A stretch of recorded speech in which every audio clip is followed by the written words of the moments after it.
হাজার বছর ধরে আমি পথ হাঁটিতেছি পৃথিবীর পথে, সিংহ সমুদ্র থেকে নিশীথের অন্ধকারে, মালয় সাগরে অনেক ঘুরেছি আমি। বিম্বিসার, অশোকের ধূসর জগতে সেখানে ছিলাম আমি।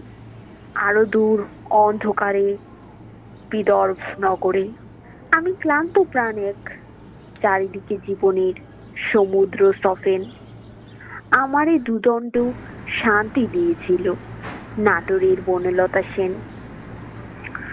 চুল তার কবেকার অন্ধকার, বিদিশার নিশা, মুখ তার শ্রাবস্তির কারুকার্য। অতি দূর সমুদ্রের পর হাল ভেঙে যে নাবিক হারাইছে দিশা। সবুজ ঘাসের দেশ যখন সে চোখে দেখে দারুচিনি দ্বীপের ভেতর, তেমনি দেখেছি তারে অন্ধকারে।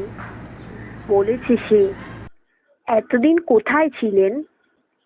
পাখির নীড়ের মতো চোখ তুলে নাটোরের বনলতা সেন।